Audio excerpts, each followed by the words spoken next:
Assalamualaikum warahmatullahi wabarakatuh.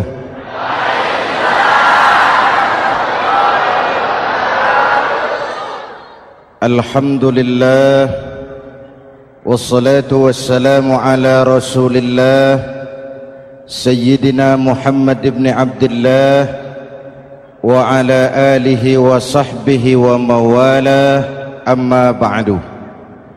Saudara-saudara kaum muslimin di seluruh tanah air, hari-hari pada minggu akhir Ramadan kita bersama-sama menyaksikan sebuah fenomena tentang pindahnya kegiatan umat dari masjid ke pasar, dari masjid ke terminal, dari masjid ke stasiun, dari masjid ke bandara. Apa boleh buat, itulah wajah kita. Bahwa lebaran artinya mudik, bahwa lebaran artinya baju baru dan makanan. Lebaran berbeda dengan Idul Fitri. Lebaran adalah tradisi yang setiap kita boleh ikutan. Siapa saja boleh ikut lebaran, tapi tidak tiap orang bisa merayakan Idul Fitri. Mau puasa atau tidak puasa, boleh lebaran. Tidak dilarang sama petugas keamanan. Mau ibadah Ramadan atau tidak melaksanakan ibadah Ramadan, boleh ikut lebaran. Tapi tidak berarti merayakan Idul Fitri, karena selalu ada kos dari apa saja yang kita lakukan. Saya mau cerita, mau dengar nggak? Ada dokter gigi, dokter baru. Satu sore praktek, pasiennya 4 orang nunggu duduk jejeran. Dipanggil pasien pertama, diperiksa, berlubang giginya, dicabut tanpa dibius. Namanya dokter baru. Pasien ini teriak, aduh sakit dok, tidak kuat, sakit. Teriakannya keras sekali. Pasien yang 3 orang yang nunggu gemeter, lari semua. Sudah saya dicabut, diobati, selesai, tanya, sudah selesai dok? Sudah mas. Berapa biayanya? 200.000. Loh, biasanya kan 50.000, kok 200.000? Biasanya sih memang 50.000, tapi siapa suruh kau teriak? Yang 3 lari.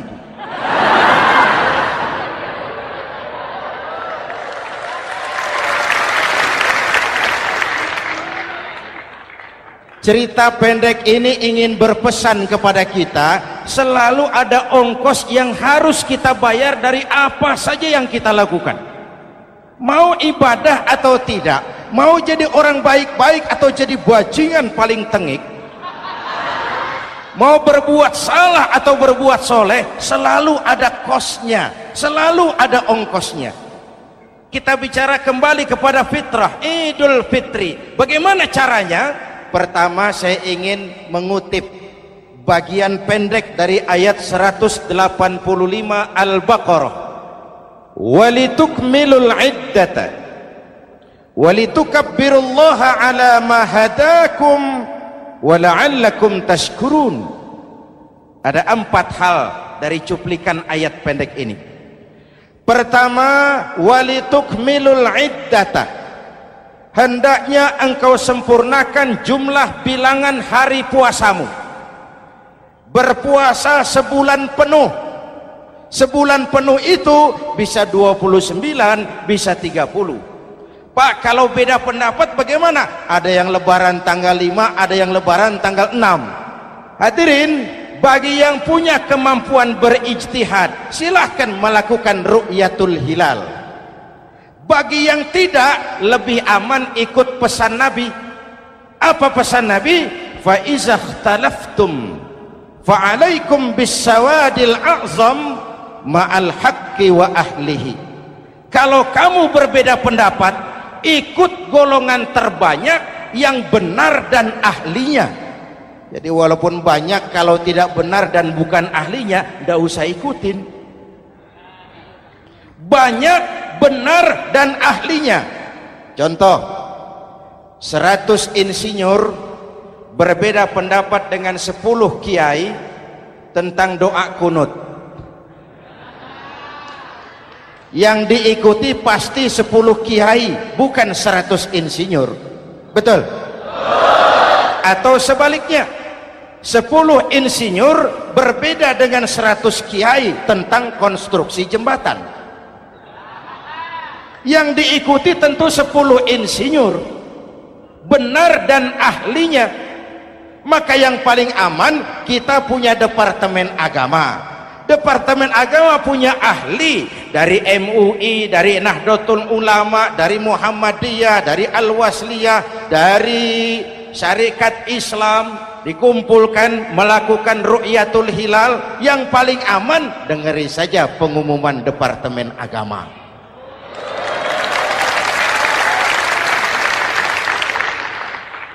Tapi tetap menghormati mereka yang meyakini 1 Syawal jatuh pada tanggal 5. Beda boleh, marah jangan. Jelas? Saudara boleh suka tempe, tapi jangan menghina orang yang tidak suka tempe. Saudara boleh senang tahu, tapi jangan ngenyek karo wong yang senang tahu. Hadirin yang saya hormati, walitukmilul iddata, kalau mau kembali kepada fitrah, sempurnakan jumlah bilangan hari puasamu. Makna sempurnakan di sini 2, sempurnakan 1 bulan penuh dan sempurnakan semangat puasamu. Walaupun Ramadan berakhir, puasa jangan selesai. Kenapa? Tangan kita masih tetap terus puasa dari mengambil yang bukan milik kita. Lidah kita walaupun Ramadan sudah selesai tetap berpuasa dari memfitnah dan menggunjing orang lain. Kaki kita walaupun Ramadan sudah selesai tetap puasa dari berjalan ke tempat yang tidak baik. Perut kita tetap berpuasa dari kemasukan barang-barang yang haram. Sempurnakan semangat puasamu. Sikap disiplin, sikap jujur, merasakan kehadiran Allah dekat dalam hidup. Nih contoh ringan, tadi waktu asar dan zuhur saudara sholat apa tidak? Sholat. Waktu sebelum sholat kan berwudu, ketika berwudu kan berkemur. Umpama waktu berkemur itu saudara korupsi, sedikit saja airnya saudara minum, saya yakin jangankan petugas keamanan, teman wudhu sebelah pun tidak akan tahu kalau waktu berkemur saudara korupsi. Kalau selesai Ramadan ini diterjemahkan, insya Allah negara kita bersih, berkurang korupsinya. Hadirin yang saya cintai, saya kembali kepada pesan Al-Baqarah 185 tadi. Walitukmilul iddata, sempurnakan jumlah bilangan hari puasamu. Puasa sebulan penuh dan kemudian lanjutkan semangat Ramadan. Disiplin, merasakan diri di bawah pengawasan Allah. Sekarang ini Allah ditekan. Kita iman dalam ucapan tapi sekuler dalam perbuatan. Tuhan cuma ada di masjid, di kantor Tuhan hilang, maka korupsi merajalela. Tuhan cuma ada di masjid, di pasar Tuhan hilang, maka timbangan tetap curang. Iman dalam ucapan tapi sekuler dalam perbuatan. Kalau jiwa dan semangat Ramadan kita bisa terapkan, insya Allah korupsi akan berkurang. Sekarang kan kita prihatin, yang tadinya teriak-teriak wong cilik malah ribut rumah mewah. Yang tadinya teriak-teriak rakyat kecil, sekarang malah ribut soal villa 5 miliar. Ini kan menyedihkan, memilukan dan memalukan. Tidak punya sense of crisis. Nah, saya juga nggak tahu apa itu. Udah dengerin aja, kenapa sih?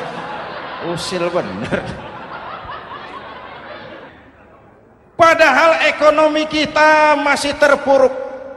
Lapangan kerja sulit. Jumlah pengangguran rata-rata 2 juta orang per tahun. Lapangan kerja baru sulit terbuka karena investor, jangankan yang dari luar mau masuk, yang di dalam siap-siap keluar. Terakhir kita dengar Sony, pabrik elektronik besar, mau cabut lagi, pindah invest ke Taiwan, menyusul pabrik silet yang di Ciputat itu. Ketika ditanya apa investasi di Cina lebih murah, tidak, dia bilang lebih mahal, cuma lebih pasti.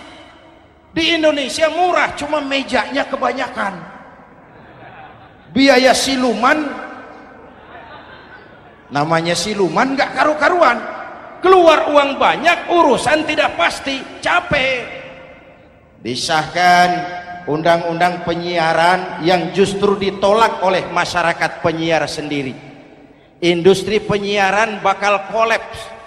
Karena sekarang ini boro-boro mereka industri televisi mau break even point, mau pulang modal, dengan ke depan bisa bangkrut.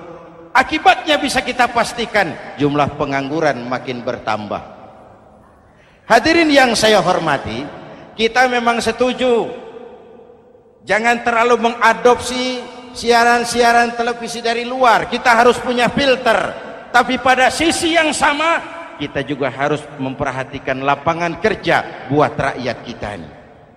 Walitukmilul iddata, sempurnakan jumlah bilangan hari puasamu. Kalau jumlah hari puasa sudah sempurna, tuntunan yang kedua dari Al-Quran, walitukabbirullah, hendaknya engkau agungkan nama Tuhanmu. Takbiran. Takbiran itu bisa sendiri, bisa berjamaah, bisa di rumah, bisa di masjid, bisa di surau, bisa dengan pawai keliling, asal dilaksanakan dengan tertib dan tidak mengganggu lalu lintas umum.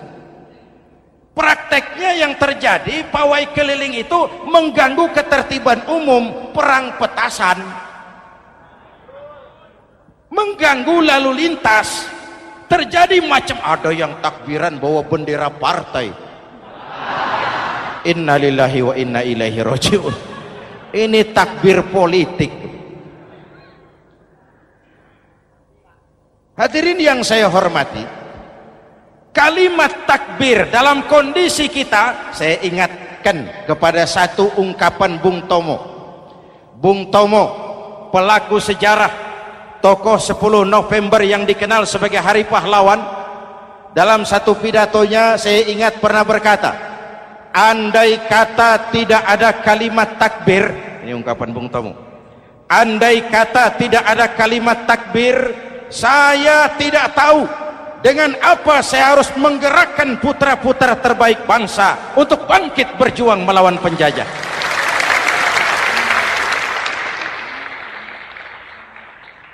Ketika Allahu Akbar, itu londo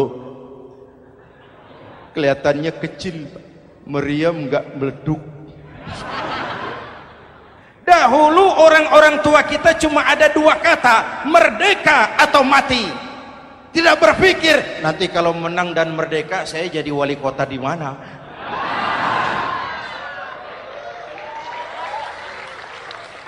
Kalimat takbir, bangsa ini harus bangkit dari keterpurukan. Bangsa ini harus bangkit mengejar ketinggalan-ketinggalannya. Bangsa ini tidak boleh terpuruk terus, dan semangat takbir harus menjiwai kita. Tidak ada capek dalam perjuangan, tidak ada puas dalam upaya. Keberhasilan cuma pengantar ke arah keberhasilan yang lebih baik lagi. Walitukabbirullah, hendaknya engkau agungkan nama Tuhanmu. Nama Allah menjadi motivasi besar dalam kehidupan kita. Ini pesan Quran Al-Baqarah 185. Pesan kedua, setelah sempurnakan jumlah bilangan hari puasamu, agungkan nama Tuhanmu, takbiran. Kalimat takbir sendiri kalau kita lihat pada kalimatnya ada kata la ilaha illallah wahdah sadaqa wa'dah wa nasara abdah wa a'azza jundah wa hazamal ahzaba wahdah. Tidak ada Tuhan selain Allah, esa, tidak beranak, tidak diperanakan, wahdah, tidak bisa diumpamakan dengan apapun. Sadaqa wa'dah, Allah yang maha menepati janjinya. Wa nasara abdah, Allah yang maha menolong hambanya. Kalau bukan kebesaran Allah, berat berjuang Ramadan ini melawan musuh yang tidak nyata. Puasa itu kalau olahraga golep. Benar Pak, kalau tinju lawannya kelihatan. Betul. Sepak bola musuh kelihatan, bulu tangkis kelihatan, golf siapa musuhnya? Itulah puasa, menghadapi musuh yang tidak kelihatan. Itu lebih berat daripada perjuangan mengangkat senjata, lebih berat daripada berjuang mengorbankan harta. Tapi kalau di bulan Ramadan saja Rasulullah menang dalam perang Badar, itu harus jadi sumber motivasi. Dengan kalimat takbir, dengan keagungan Allah, bangsa Indonesia harus bangkit dari keterpurukan. Ibu bapak hadirin yang saya hormati, jadi bukan akhir Ramadan lalu sibuk beli baju. Boleh, tapi bukan itu yang utama. Laisal id bilibasin jadid walakinnal id bita'atin yazid. Idul Fitri bukan pakaian baru. Idul Fitri adalah ketaatan yang meningkat, yang telah ditempa, digojlok, digembleng oleh Ramadan. Jadi kalau Ramadan rajin baca Quran, lalu selesai Ramadan sayonara Quran, latihan tidak berhasil. Ramadan rajin ke masjid, selesai Ramadan selesailah ke masjid. Awal Ramadan full house sampai ke halaman, akhir Ramadan cuma imam berdua tikar. Masjid kembali senyap, padahal masjid adalah pusat kegiatan umat. Saudara lihat dari sejarah, ketika hijrah ke Madinah, Rasul singgah di Kuba. Apa yang beliau lakukan? Membangun masjid.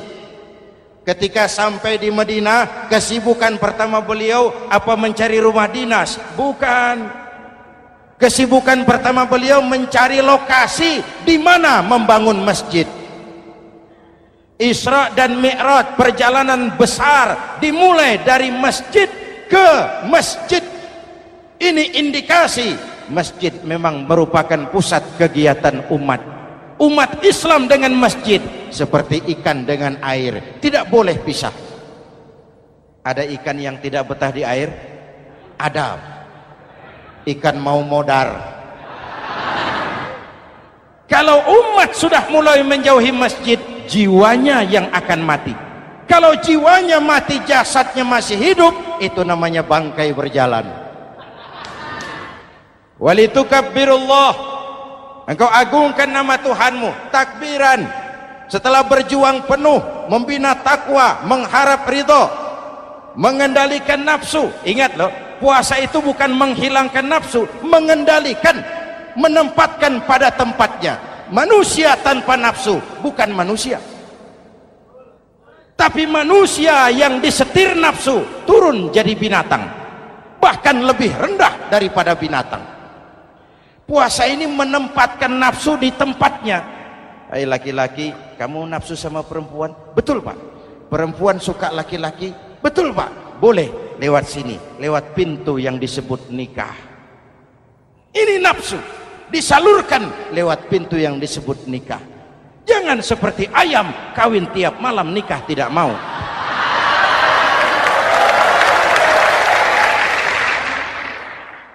Hai manusia, nafsu kepada materi, kepengen kaya? Iya Pak. Boleh. usaha yang halal, jual beli yang halal. Wa ahallallahu al-bai'a wa harrama riba. Allah halalkan jual beli. Jangan ingin kaya lalu makan renten, ingin kaya lalu korupsi, ingin kaya lalu buka peternakan tuyul. Manusia ingin berkuasa boleh, tapi tetap punya etika dan moral. Jangan ingin berkuasa lalu fitnah, ingin berkuasa lalu mengadu domba orang, ingin berkuasa lalu menghalalkan segala cara. Puasa menempatkan nafsu pada tempatnya. Manusia yang dikendalikan nafsu lebih puas daripada binatang. Saya punya ungkapan lama, sebuas-buasnya kerbau makanannya tetap rumput. Saya belum pernah dengar ada kerbau terlalu buas lalu makan roti. Betul? Tapi manusia kalau sudah dikendalikan nafsu, manusia bukan cuma makan nasi, aspal, semen, kertas, minumnya solar, jauh lebih buas daripada binatang. Inilah puasa. Arep nguwong ke wong,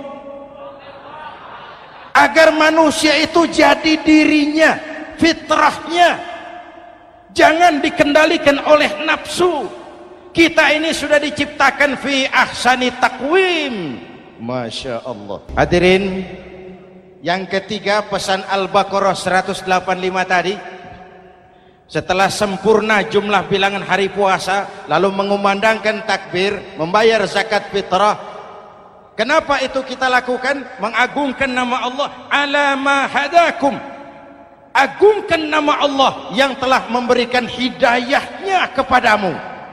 Masya Allah nih, hidayah, kita bersyukur.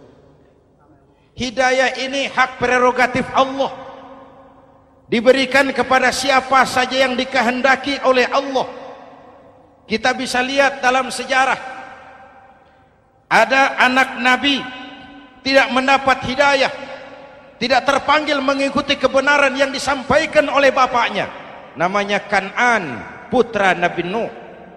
Ada ayah Nabi bernama Azar, ayah Nabi Ibrahim, putranya penegak tauhid, ayahnya produsen berhala. Ada istri Nabi, istrinya Nabi Lut, tidak mendapat hidayah, tidak terpanggil mengikuti kebenaran. Lalu Abu Jahal, Abu Lahab, paman Nabi, melihat Nabi, menyaksikan mukjizat, mendengar wahyu, melihat tutur kata Nabi, hidayah tidak datang kepada dia, maka mereka tidak terpanggil mengikuti kebenaran. Kita alhamdulillah keponakan Nabi saja bukan, mendapat yang namanya hidayah ini harus kita pelihara, kita jaga baik-baik, karena ini merupakan hak prerogatif Allah. Yahdi man yasha, diberikan kepada siapa saja yang dikehendakinya. Hadirin, sembari kita mengambil pelajaran tentang Kan'an yang tidak dapat, putra Nabi Nuh. Ini saya ngambil bagian cerita sejarah, masih mau dengar? Nabi Nuh diberi umur 950 tahun, berdakwah sepanjang hidup. 800 tahun beliau dakwah, dapat pengikut tidak lebih 80 orang, rata-rata 10 tahun satu. Yang dihadapi ini umat yang kurang ajar, bandel, bajingan, tengik. Kalau diceramahi, telinganya ditutup dengan tangannya. Ini saking kurang ajarnya ini umat. Diberikan dakwah, telinganya ditutup dengan tangan. Nabi Nuh ketika di puncak kesabarannya munajat, ya Rabb, bagaimana Nuh? Siang malam saya berdakwah kepada umat ini, saya sampaikan risalahmu, saya canangkan seruanmu, saya sampaikan ajaranmu. inni da'autu qaumi lailan wa nahara, siang malam saya berdakwah kepada umat. Wa inni kullama da'autuhum ja'alu asabi'ahum fi adhanihim, tiap kali saya sampaikan dakwah kepada mereka, mereka tutup telinganya dengan tangannya. Saya tidak sanggup menghadapi umat seperti ini ya Allah. Habis mau kamu bagaimana? No, sikat saja sudah semua ini, bikin mati saja. Nanti kalau punya anak, anaknya kafir lagi, lebih baik bapak moyangnya, mbah-mbahnya sikat semua. Rabbi la tazar 'alal ardi minal kafirina dayyara, jangan disisakan orang kafir, habisin semua. Itu mau kamu? Iya. Buat kapal Nuh, nanti aku turunkan banjir. Dengan apa saya membuat kapal ya Rabb? Pakai kayu Nuh. Kayunya dari mana ya Rob? Dari pohon tentu. Pohonnya belum ada ya Rob, tanam dulu Nuh. Membuat kapal kayunya nanam pohon dulu. Apa artinya?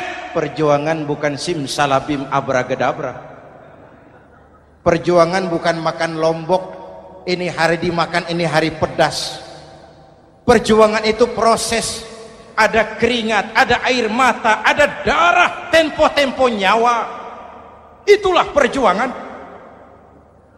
Sudah pohon ditebang, buatkan kapal di tengah kampung. Umat unjuk rasa lagi. Nuh makin gila, bikin kapal di tengah kampung, mau belayar kemana?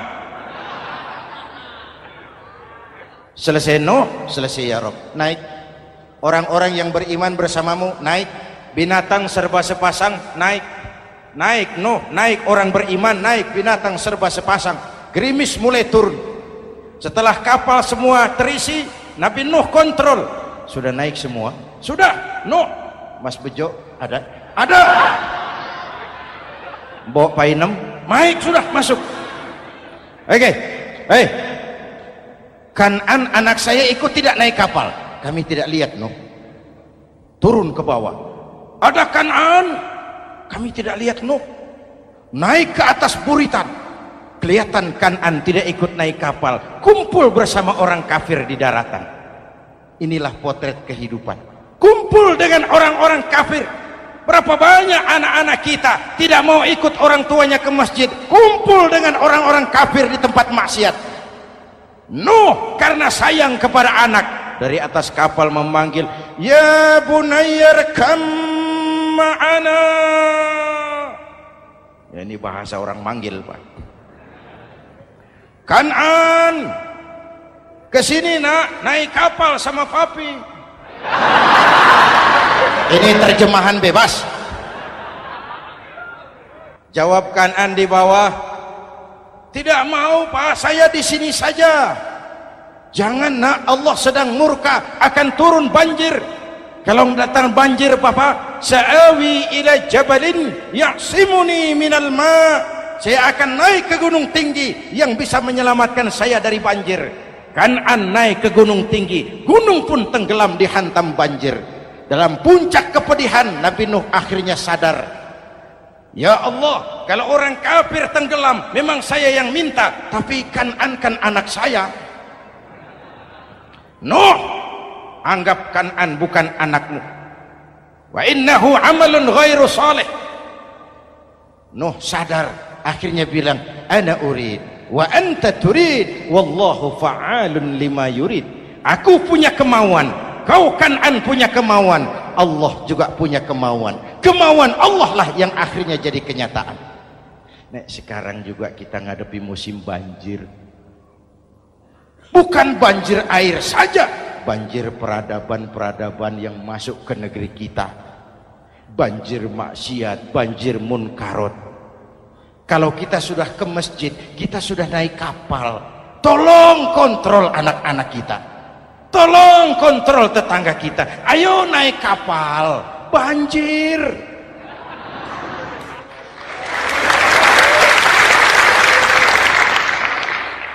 Ditutup ayat ini dengan wala'allakum tashkurun, atas hidayah yang diberikan kepada kita, kita bisa melaksanakan ibadah Ramadan, bisa takbiran, dan diakhiri dengan ungkapan tasyakur.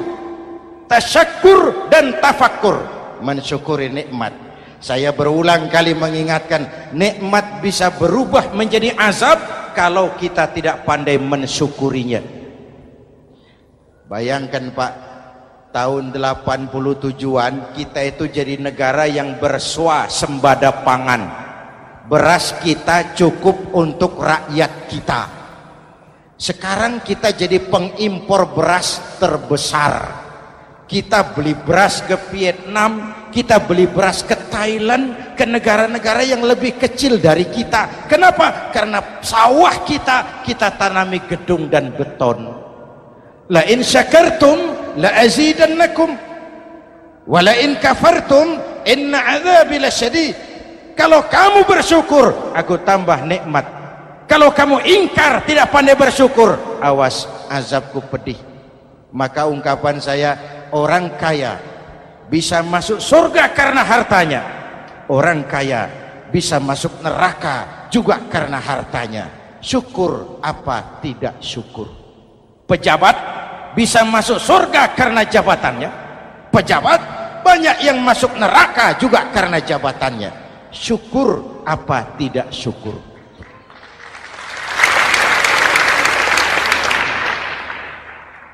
Orang alim, kiai bisa masuk surga karena ilmunya.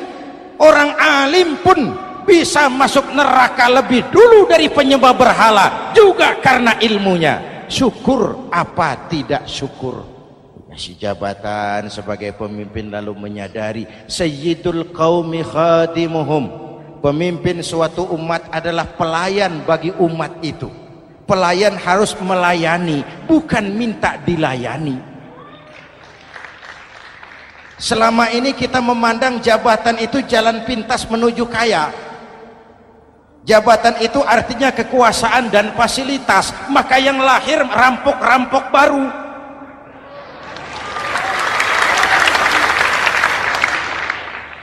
Jabatan adalah alat untuk pengabdian di tengah rakyat yang sedang susah, di tengah negara yang sedang terpuruk. Kita memerlukan pemimpin-pemimpin yang sadar sayyidul qaumi khadimuhum. Pemimpin suatu kaum adalah pelayan bagi kaum itu sendiri. Ibu bapak hadirin yang saya hormati, dengan mensyukuri itu maka makna Idul Fitri meresap kembali kepada fitrah kita sebagai manusia. Fitrah kesucian.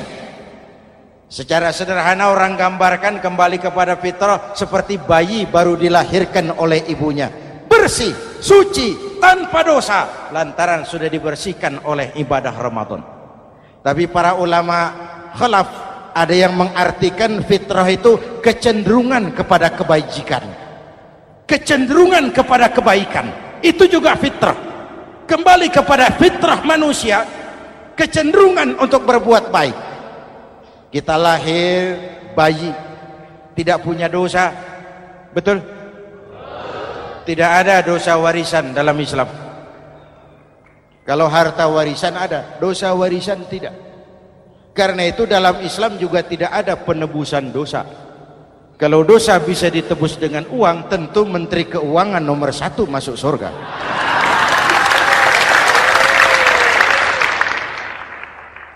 Dosa dalam Islam ditebus dengan taubat, langsung kepada Allah, sonder calo.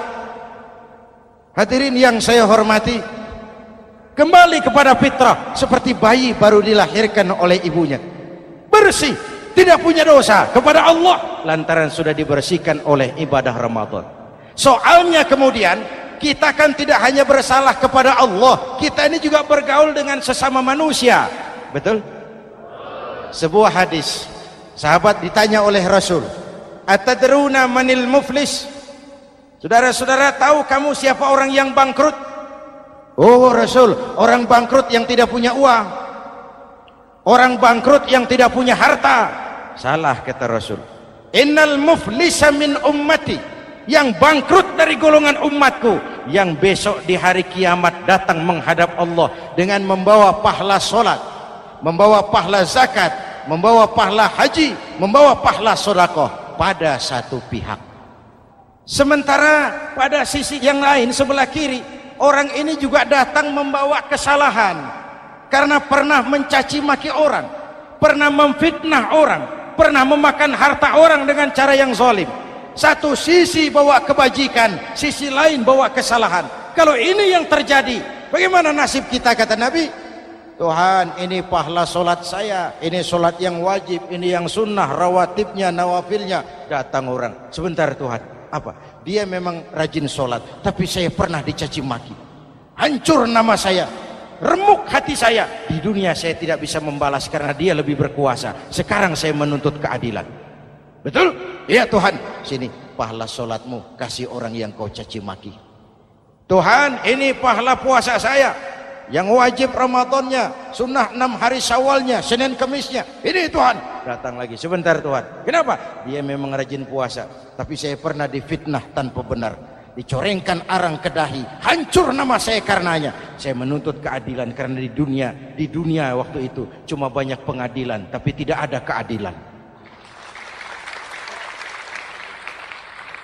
Benar? Benar. Ini pahala solatmu, kasih orang yang kau fitnah.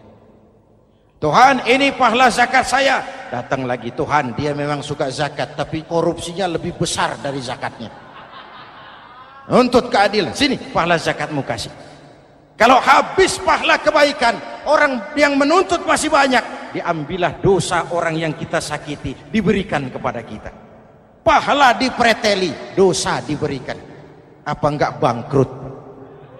Ibarat orang dagang, modal habis, tagihan hutang datang terus. Kenapa? Orang ini cuma baik hubungannya kepada Allah, tapi tidak baik hubungannya dengan sesama manusia.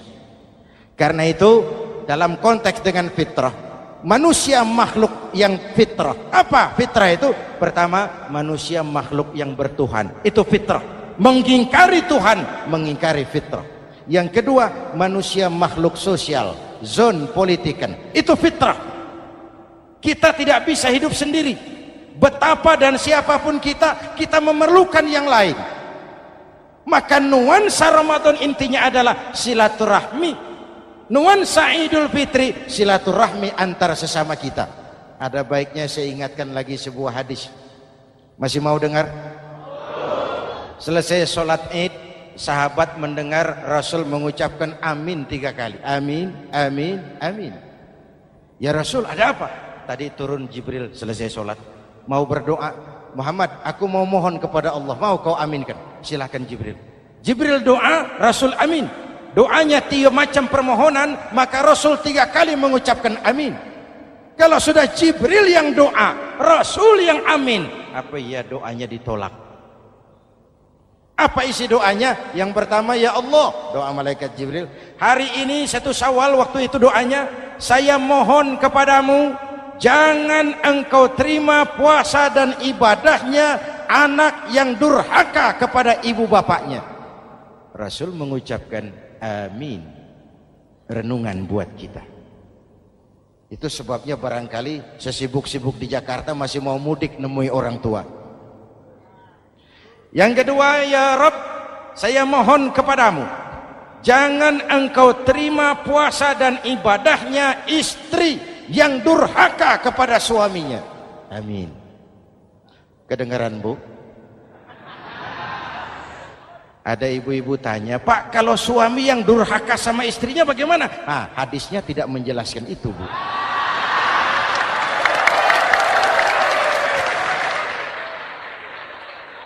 Lo menang sendiri. Yang jelas suami itu presiden rumah tangga, dimintakan tanggung jawab tentang istrinya. Nah, istri swargo manut neraka kadut. Ketika pulang Isra Mi'raj saja Rasul bercerita, aku diperlihatkan neraka. Neraka ya Rasul? Iya. Lalu aku lihat isinya kok kebanyakan perempuan. Perempuan. Laki bagaimana? Laki juga tidak sedikit. Cuma kebanyakan perempuan. Ya Rasul, apa mereka tidak sholat? Sholat. Apa mereka tidak ngaji? Oh, rajin mereka sama suaminya. Kenapa banyak mereka di sana? Rasul senyum dan menjawab, hunna yakfurnal asir.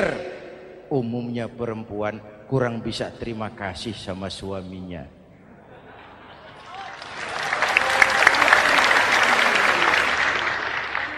Ini penyakit turunan. Oi, ngaku oi.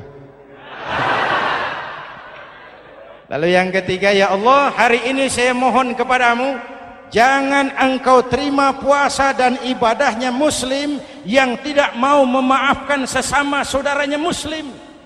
Memaafkan lebih berat daripada meminta maaf, tapi memberi maaf lebih mulia daripada meminta maaf. Inilah nuansa mengembalikan semangat saling menghargai, saling mencintai, keutuhan, kerukunan, dan kedamaian. Sudah capek kita rakyat dengan konflik. Sudah capek kita dengan mengedepankan perbedaan dan bukan persamaan. Sudah waktunya kita berbeda tapi tetap bergandengan, tetap bersama menyongsong hari esok yang lebih baik. Mintalah ridho ibu bapak, suami kepada istri, istri kepada suami, dan memaafkan sesama saudara muslim sehingga kita benar-benar kembali kepada fitrah. Terima kasih dan mohon maaf, semoga ada manfaatnya. Usikum wa nafsi bitaqwallah. Wassalamualaikum warahmatullahi wabarakatuh.